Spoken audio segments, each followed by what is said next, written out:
3 seconds. The wine glass sat at table 7 like a small, honest thing waiting to be claimed. Crystal caught the low light and threw it back as a soft white flare.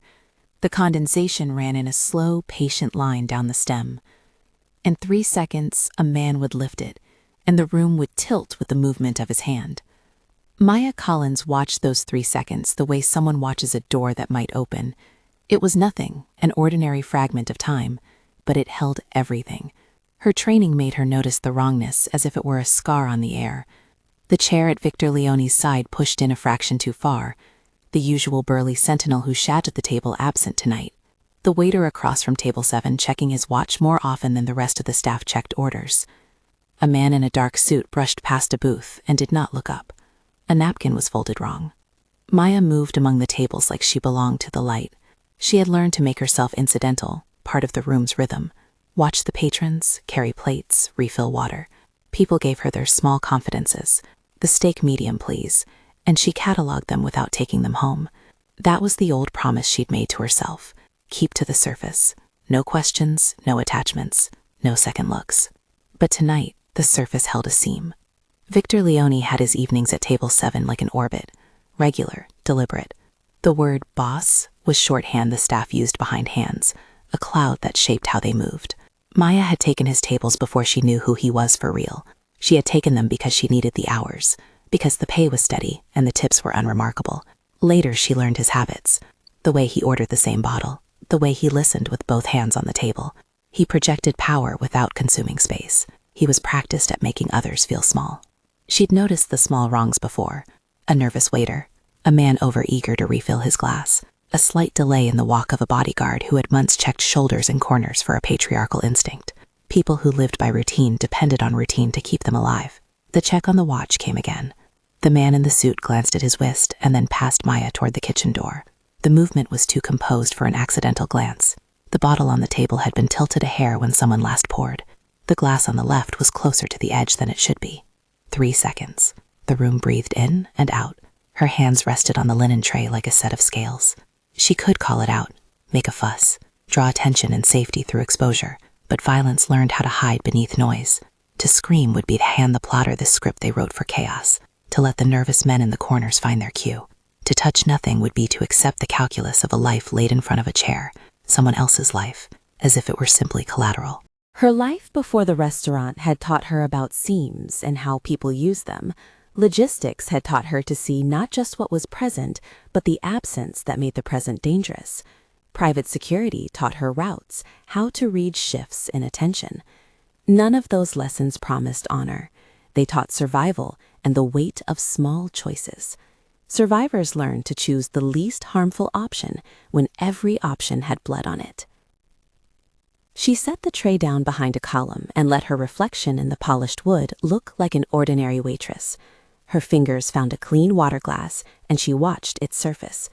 She let the seconds pass like she wasn't counting them, like she didn't know time's exact measure. When Marcus lifted his chin and gestured to the waiter, she stepped, not toward the table in the direct way a server would, but with the economy of someone who knew how to make a movement disappear. Her hand slipped across the back of the chair. A piece of cloth snagged, and she pretended to fuss with it, while her other hand moved under the table. 4 seconds, maybe 5. The glasses changed places. The one intended for Victor ended up where Marcus's hand would find it. The stem moved with the precision of a committed trade. She wiped an invisible print with the back of her palm and set herself into motion away from the angle where anyone would see. The motion was practiced, small, clean. It felt like a betrayal and a mercy in the same breath. She told herself it was the only mercy she could give tonight. He raised his glass. The room inhaled. Victor's glass found his mouth. He tipped his head back, his jaw cutting a silhouette against the low lamp. He tasted, as men in his world tended to taste their surroundings, with attention, with an assessment that was larger than the beverage. He smiled at his dinner companion. The smile was private and brief. He set the glass down. On the other side of the table, Marcus had leaned forward, too eager to be seen. He drank in a careless series of motions. The glass in his hand slid, the head tilted. For a second he seemed to cough, a small, distracted sound. Then he choked, a sharp sound that didn't belong. It happened fast. A body curved over the table as if gravity had decided on him alone. Silverware clattered to the floor. A napkin flew. People stood in an uncoordinated spasm of surprise, the kind of movement that reveals how brittle the scripts of safety are.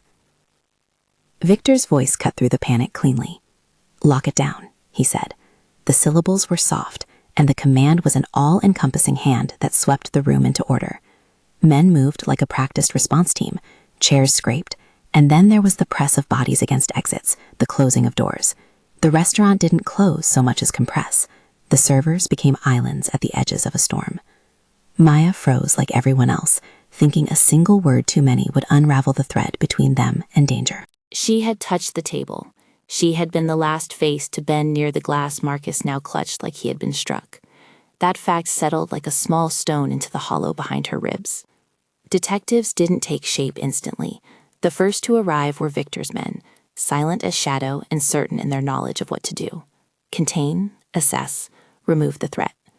Someone from the kitchen brought a wet towel for Marcus's lips. The ambulance felt like a bell that tolled for the precise wrongness of the night. "Everyone stay put," one of Victor's aides said. He had a phone that clicked in his hand, the glow of it an accusation. The room held with the kind of patience that only fear can buy. Voices were low then, but their low had sharp edges. The medics worked. They did not dramatize. They did not promise anything. They checked pupils, looked at hands, did the procedural steps that give families hope when hope is a shadow. Marcus's face went gray enough to make people forget their names. He slipped from the table to a floor that smelled like lemon oil and spilled wine. A hush widened into suffocating attention. Police cars arrived quieter than the ambulance, the neighborhood pulling its breath in and holding it. Officers in plain jackets moved through the restaurant the way magistrates move through a courtroom, cataloging, making notes. A detective with a fatigue collar and more patience than anger reached for Maya's name from the list Victor's men had produced, the staff roster, the timeline. "Name," he asked. "Maya Collins," she said. Her voice was small in the way she kept her shoulders tucked. Her training built sentences into defenses. She answered the way a witness answered, not a confessor. He asked where she'd been when Marcus had taken the drink. She told him she had been serving the table. She had shifted a plate. She said the things people say that are true but not the whole truth. She didn't tell him about the swap. Saying she had would be asking for a problem she could not resolve. It would have put a target on a back she couldn't afford to expose. The detectives didn't need another puzzle. They had bodies, phones, a timeline. They had more plausible villains than a waitress trying to avert a murder quietly. "Any reason someone would want him dead?" the detective asked. Penn paused. She shrugged. "Not that I know." Victor watched from across the room. He measured the scene like he measured his investments, keeping count of losses. When the paramedics loaded Marcus onto a stretcher, the tension spooled tighter. The ambulance doors closed with that surgical click that ends one world and begins another. In the high, hazy hours that came after, hours measured by bright phone screens and the steady tick of official forms, Maya answered a string of questions that felt like a sieve. She told the truth that fit the seam she wanted to hold. She omitted the hand that had saved a life, in the way that people omit things out of a reasonable fear of the wrong kind of attention. They kept her. For someone's safety, they said. For everyone's clarity, they said. They had to preserve the scene. The detectives wanted statements from every person who had broken the room's surface in the minutes before the collapse. Maya gave them a script she had rehearsed in her head. She had been serving, she'd refilled water, she hadn't touched the other glass.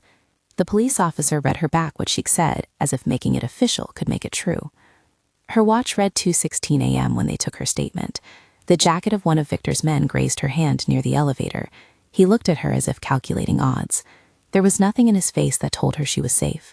No one who keeps others safe wears a face that promises mercy.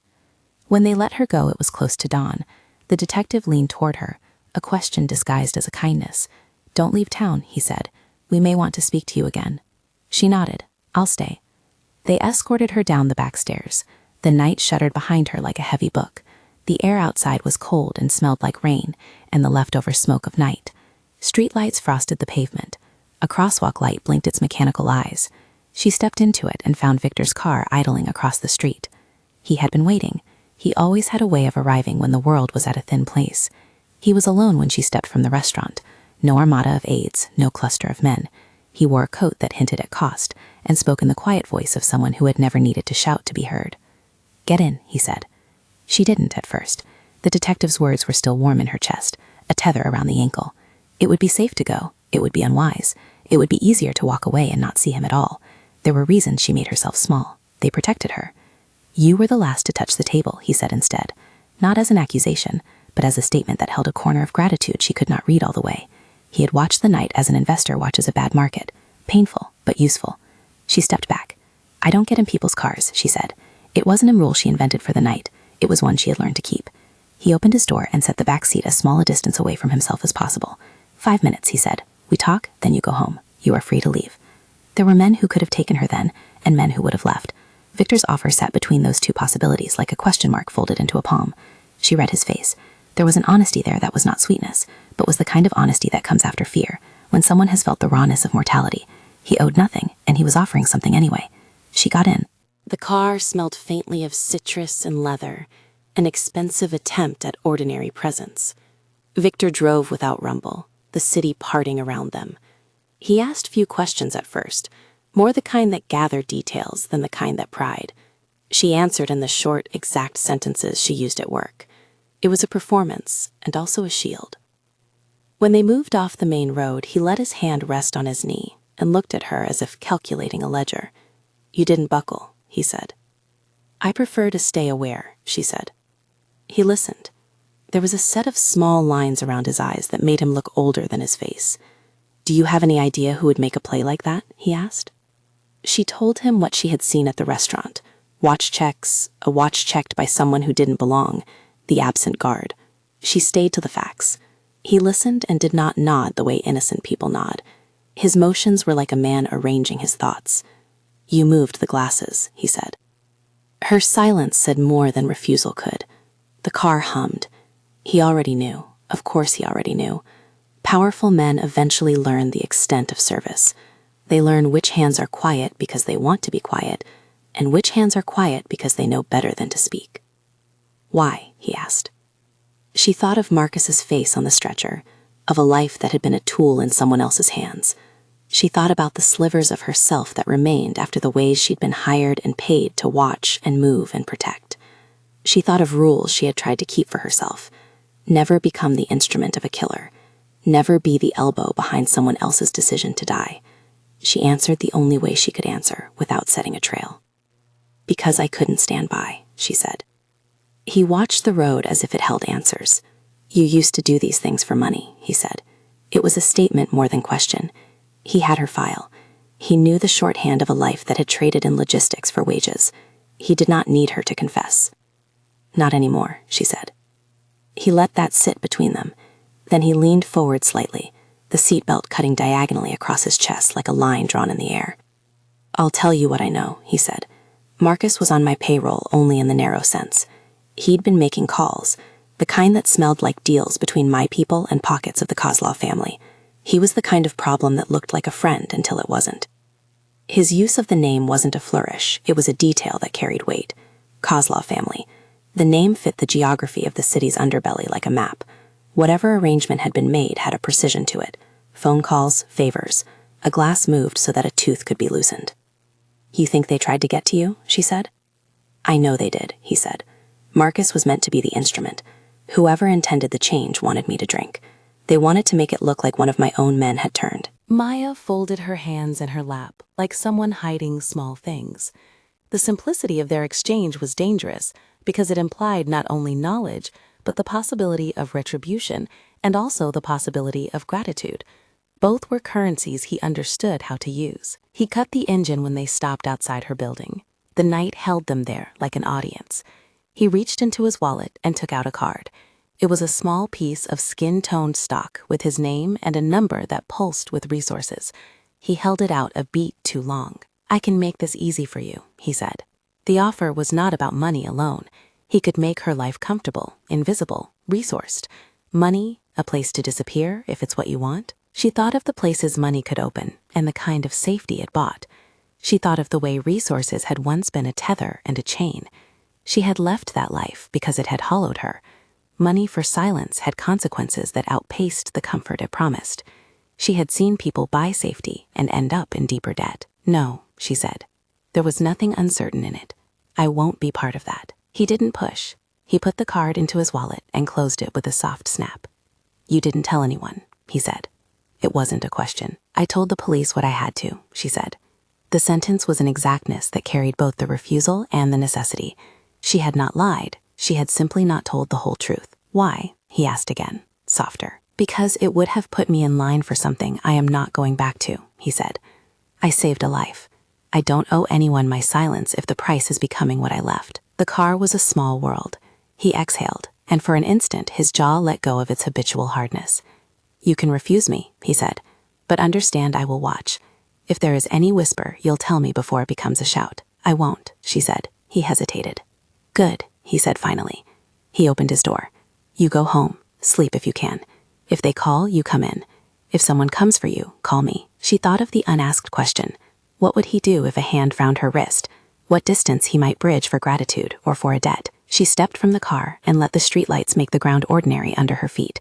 He watched her walk up the stoop to her small apartment and then pulled away. She locked her door and sat on the edge of the mattress for a long time.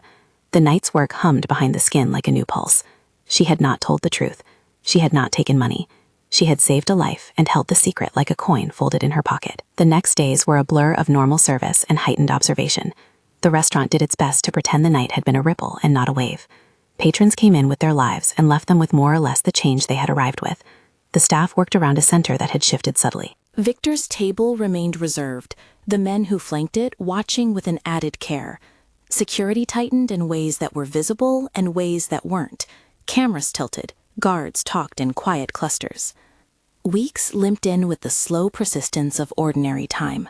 Marcus recovered in the sterile room of a hospital 2 neighborhoods over. He lived, and so did the city's rumor mill.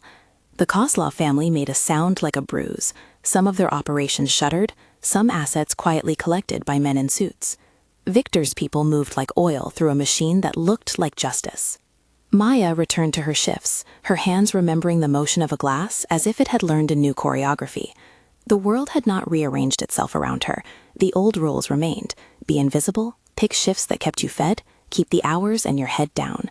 But the knowledge that she had been an agent inside a larger machine rested under her skin like a memory of heat. It made the potatoes taste like ash when she broke the staff room bread. One Tuesday in late afternoon, when the light leaned against the city like an apology, Victor came alone. He walked into the restaurant without a retinue and sat at the corner table that looked out on the street. He did not make the room tense when he entered. He simply looked like a man who had paid to sit at a window. Maya saw him from across the room and felt the familiar pull, attention caught by a thing made too important by other people's attention. He smiled at her the way someone smiles at a stranger who might become a friend. It was less the smile of a man who commanded, and more the one of someone who had learned how to carry a debt of gratitude without melodrama. She carried the aprons out and made the rounds like she always did. He ordered coffee when she came near. She poured it herself, hands steady, and watched him take the first sip as if confirming a fact. You insisted on the card, he said quietly. He had been beneath the table earlier, where a man keeps small truths. So I thought I'd take you up on your boundary. Just coffee, she said. She felt him watching the space that was her rule and letting it be. Just coffee, he repeated. The conversation that followed was not the one novels promised. It was small talk that flapped like a flag. Weather, food, the city's slow movement. He asked about the restaurant and the new manager and the waiter who checked his watch too often. He told one short story about a dog he had once rescued and never trained properly. Maya told him a thing about a recipe that had gone wrong that morning. Neither of them pretended to be other, and they were. There was no romantic crescendo. There was instead the quietness of 2 people who had brushed up against violence and come away with different parts of it lodged inside them. Victor's near miss had softened him in ways that didn't make him kind, only more aware of being breakable. Maya's near act of intervention had not turned her into an operatic savior. It had left her oddly visible and yet unchanged in the things that mattered most. Her refusal to sell her life back for a purse full of other people's sins. Before he left, he slid a card across the table. Not the thick stock of the last one. This card was simple, with a number and a name and a single word typed under it. Coffee. He didn't ask her to call. He didn't ask for a favor. He left the ledger closed for now. Maya picked it up with a finger and turned it over. She slipped it into the pocket where she kept spare pens and receipts. It was a small thing to accept. It was a small thing to refuse. She had said she would not be part of his life beyond the narrow thread they had stitched. She had not said she couldn't ever be seen again. Life went on in the restaurant. Customers came and sometimes left behind clumsy expressions of gratitude. The staff kept the floor polished and the wine bottles chilled. Security made adjustments that would not shout their names but would keep the watchful from leaning too far. Victor watched from his corner window now and then. and she would watch him. Not because she wanted to be in his orbit, but because she knew that a man who had once been unassailable now looked less like a statue and more like someone who could be reached. It was not trust, she felt. Trust would have been foolish. It was an acceptance of the smallness of what she'd done and the way it kept changing things. She had swapped a glass and altered a chain of events that reached far farther than the surface ripple at table 7. No redemption ceremonies followed. No tidy endings were offered by anyone. The world continued to hold its jagged edges. When the card stayed in her pocket through a night when the city was loud with sirens and simple with the clatter of buses, she took it out in the morning and tucked it into a drawer with the subject headers of her life: receipts, spare keys, old notes. It rested there like a possibility that did not demand immortality. Victor's people dismantled the Kozlov's reach in slow, quiet operations that left very little debris in public view. They did not perform grand gestures. They made phone calls, took property titles, shifted trusts. Some of the people who had been Marcus's colleagues found themselves elsewhere. The city is a place that tends to reassign its characters to different streets when danger passes through. Their names wander down alleys and get something like a new map. Once, months later, Maya stood at the kitchen pass and watched Victor rise from his table and fold his card into the same pocket where his money lay. He caught her eye and gave a curt nod. She nodded back. There was no speech exchanged. They had, between them, agreed on a version of civility. She cupped her hands on the plates in front of her and his gaze on the street outside. In the quiet that followed, her day's work done and the restaurant's lights dimmed, she thought of the 3 seconds again, of the curve of the glass and the way light had split across crystal. She thought of the particular weight of small decisions. She remembered how easy it had been to let things proceed and how much worse that ease could make a world. She did not think of herself as a hero. Heroes exist in stories that cleanly organize cause and consequence. Her life did not tidy itself around the night. She thought of herself as someone who had traded an old skill to keep a small human thing from being destroyed. The payment for that was not applause, but an awareness that perhaps she could live with herself for another morning. Victor had realized, in the way only those with power sometimes realize, that he had been spared by a hand that didn't belong to his world. The knowledge transformed him not into a saint, but into someone with a new ledger of obligations he hadn't colored into debts. He could have repaid, or he could have commanded. He had chosen a middle course. He had offered money and then stepped back when she refused. He had watched when she wanted to be left alone. And he had left a card with a single word printed under his name: coffee. There are acts that change nothing outward and everything inward. A glass swapped, a life kept. A man who owned territory and bond moved by the fragile shape of mortality. 2 people who met at the edge of violence and chose not to make it louder. When Maya folded her apron at the end of a long shift, she ran her thumb over the business card tucked in her drawer. The paper was worn from finger and time. She slid it back like a private note, a quiet promise to herself that she could be seen and still refuse the thing that would take her whole. Outside, the city went on. There would be other nights, other small wrongnesses to notice. There would be choices that came in the white flash of a glass, or the 100 small emotions that make up a life. Maya had learned that anonymity can be a shield and an instrument, that visibility can hurt and heal. She kept her boundaries, she kept her secrets. Months passed and the restaurant's rhythm reset around a slightly different heart. Victor continued his routines, and sometimes he looked out his window and checked on the world like a man who had been given a second page. Maya worked the floor, hands steady, eyes practiced at seeing the seams.